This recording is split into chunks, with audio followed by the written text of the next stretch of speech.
Hello, everyone, and welcome to the Encephalitis International Podcast. Great start.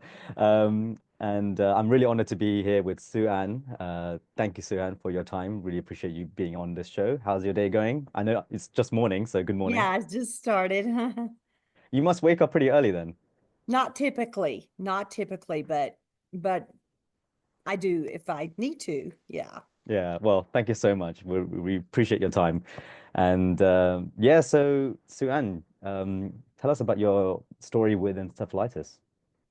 My encephalitis is a result of having West Nile virus, which is extremely rare, even in the United States. I contracted West Nile virus in the summer of 2023, and we're not exactly, it's caused by a mosquito bite. Hmm. And we're not exactly sure where I contracted it. It could have been we were at the lake for a couple of days, which would be a very likely source. Although we didn't really have a mosquito problem. None of us remember getting bitten or swatting at mosquitoes. I went directly to Dallas, and then I went directly to Houston, and then I drove home. When I got home, I had a headache, and which is pretty rare for me. I don't get headaches. And so I tested myself for COVID because that was what I thought would Mm, be. The COVID test was negative. And that's really the last thing I remember for about 6 weeks. Um, my sister, who lives pretty close to me, a couple of blocks away, said I did everything normal that I would do when I got home from out of town. I unpacked my suitcase, I did my laundry, went through my mail, all the normal things. I don't have any recollection of any of that. And the next thing I knew, a friend of mine who is a surgeon here, and we live in a small community, and we have a local small hospital here. And he's a surgeon at that hospital, and so we all know each other, and he came over to check on me, and he said when he came over he could tell that I was running a fever, and I was actually sitting in the bathroom throwing up in a trash can. So at least I had the wherewithal to get a trash can because I don't have any memory of it. yes. um, and then the next morning he came to check on me, and he said, you were still running a fever. I could tell that you weren't lucid, although you when you talked, you followed directions, you appeared to be lucid, but he said I could tell that you weren't really normal.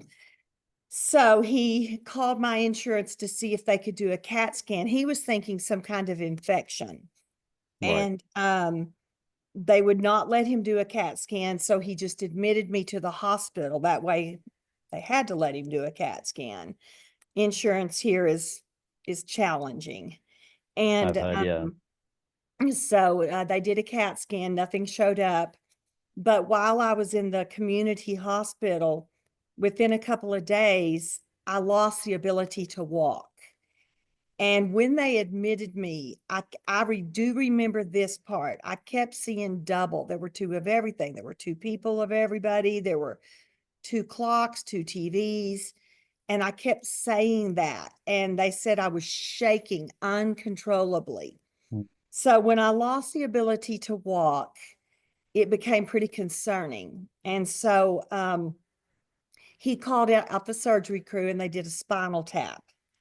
It takes about 12 days to get the results here. They sent it off.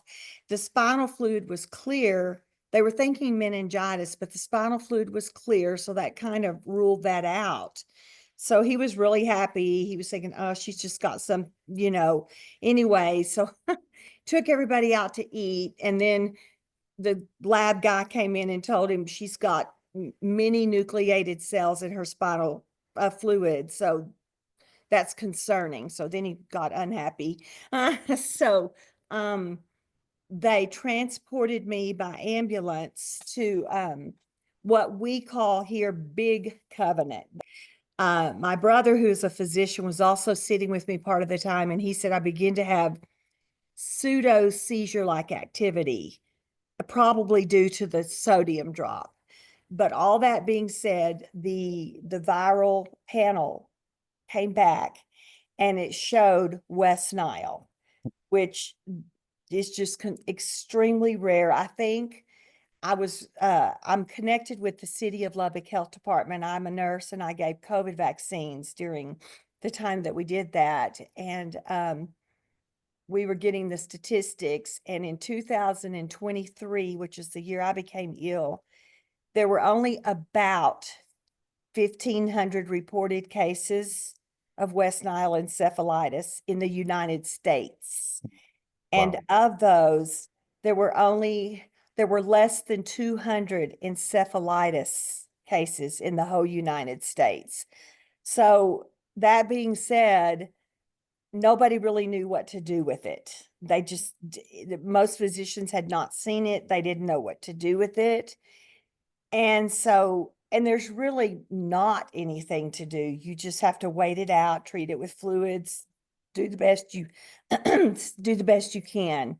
While I was in the hospital in Lubbock, there was a man in ICU a couple of doors down from me who also had West Nile encephalitis, which is really strange since it's so rare.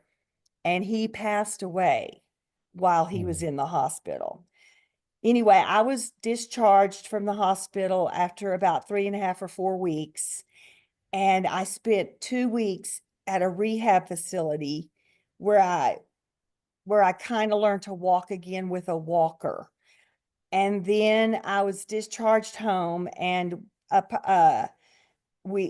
my sister found a lady who stayed with me most of the time, and so that she could help me with everything that I needed. And I was discharged back home. It was almost the end of August of 2023.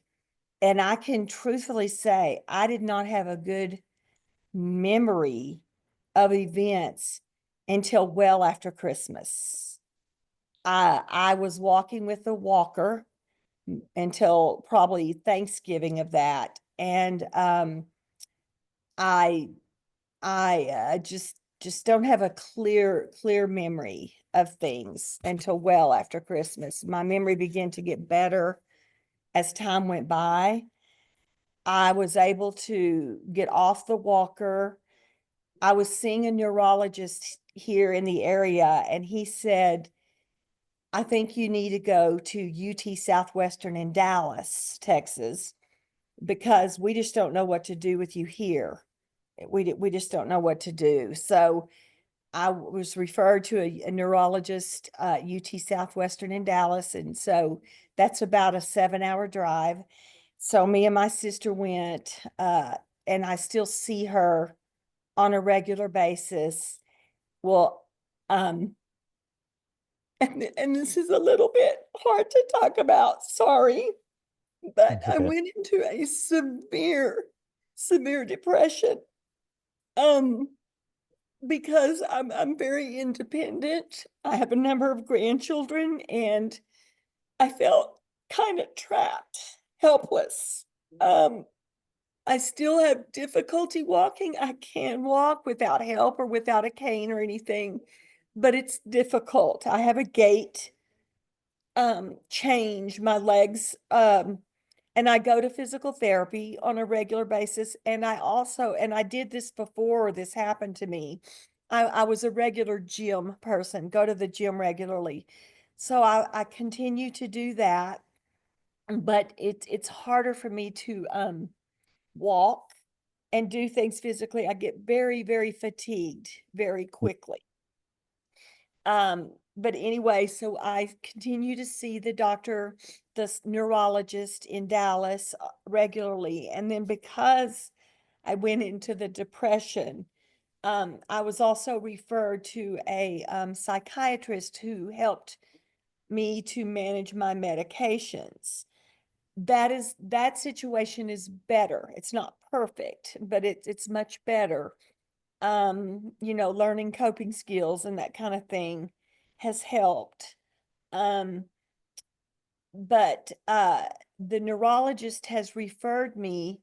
I'm going in February to 2025 to a plastic surgeon. This sounds really odd, but there's a specialty plastic surgeon at UT Southwestern who deals with nerve damage. And he's just going to take a look, probably do a neuroconduction study on my legs and see if there's any repair uh, uh, events or any repair procedures that might be possible. It's not likely, but we're going to see.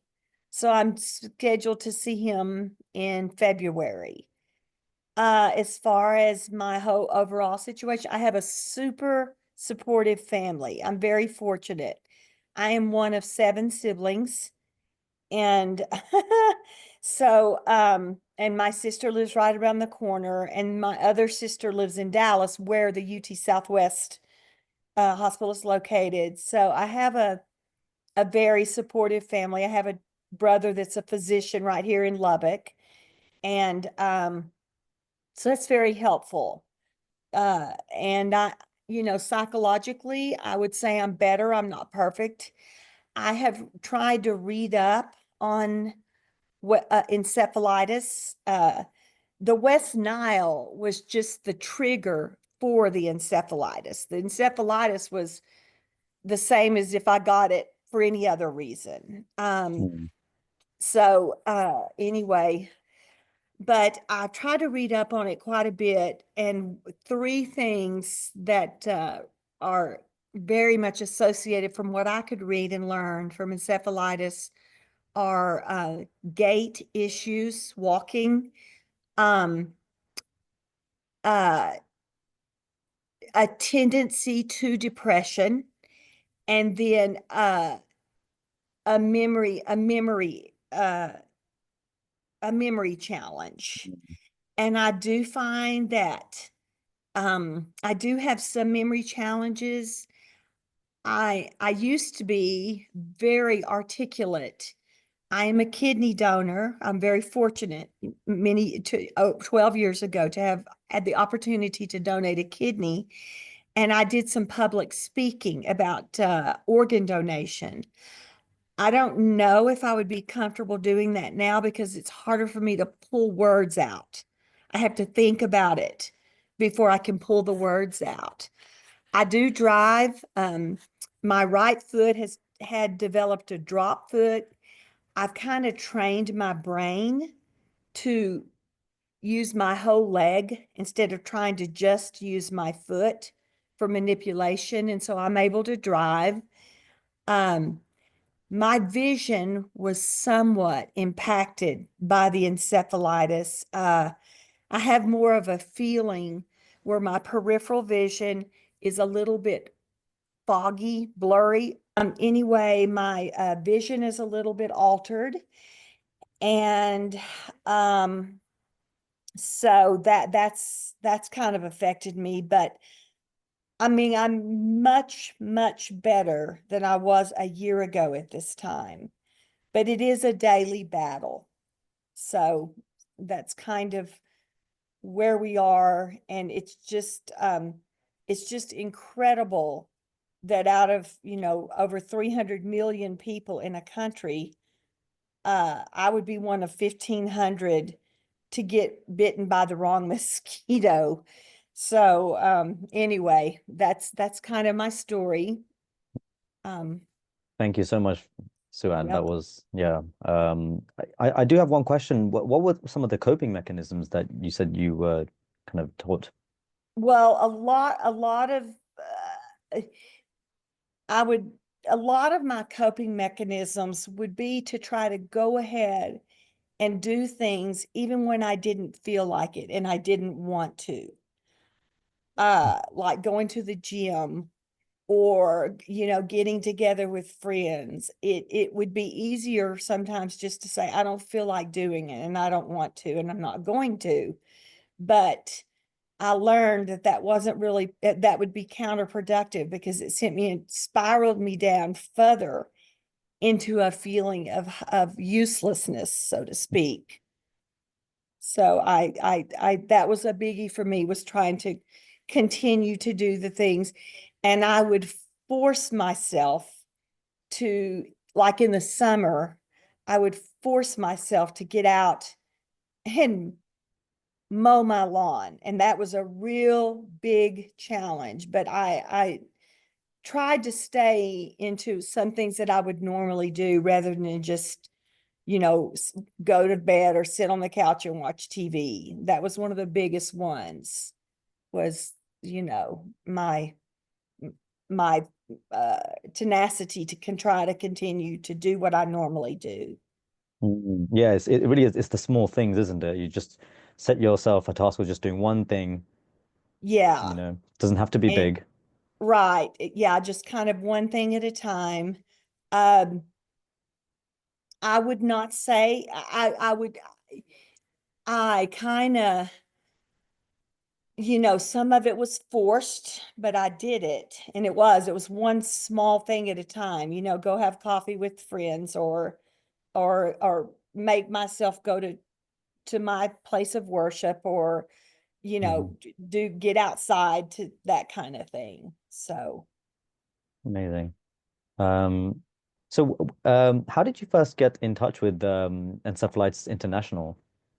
my psychiatrist, the one that was helping me with my depression, sent me a link to Encephalitis International. And then I just clicked on the link and I put a sentence or two about I had contracted encephalitis through West Nile virus.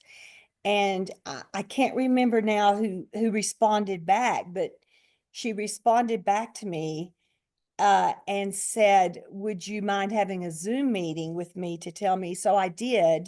There's really not um, much encephalitis support here in the United States. Um, there's just not, and there's almost non-existent West Nile encephalitis support. Although I don't think the West Nile is what started it, but the encephalitis is what became very problematic. People get West Nile and completely recover.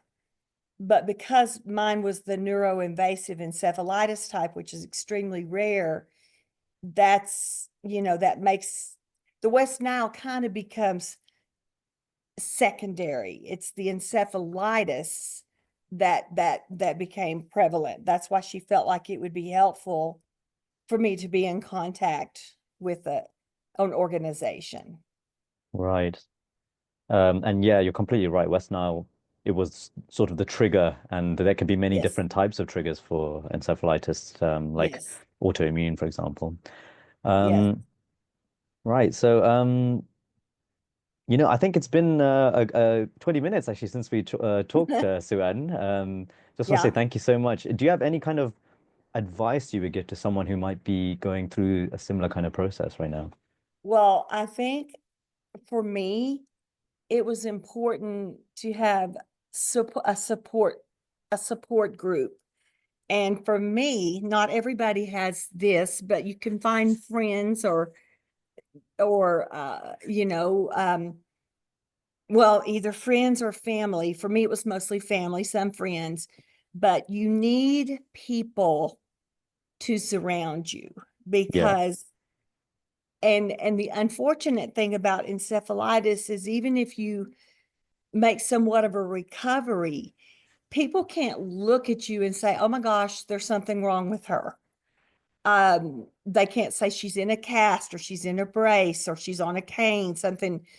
I flew this weekend when I went to see my new grandchild. I flew, and I had to go through Houston Intercontinental Airport, which is huge. And, I needed some assistance, but it's not like they can look at you and say, well, something's wrong with you. You know, it's not visible. You look perfectly normal. You can, uh, you can wave your way through it and nobody knows that you're struggling. That's the word I'm looking for. Right. And so I would I would say be honest with people. Say I've had a brain injury. That's what encephalitis is. I wasn't in a car wreck. I didn't get flung off my bicycle, but I have had a brain injury. It's not visible, but I need assistance. Be willing to say, I need assistance, Mm. and let your family know when you're sad, because if you don't, it can turn into something very serious, and you don't want to go there. There's a reason why you're still here, and you need to deal with the depression that comes with it, and understand that the depression is part of the brain injury. It's not necessarily circumstantial. It's actually because your brain has been injured. So it predisposes you to depression, and you need to have help with that. Yeah. And that was something that I was very resistant to, because I had always been very resilient, and it was very hard for me to cope with that, as well as the physical limitations. The psychological ramifications for me were huge, huge. So, and we had had some events in my family that were sad and challenging.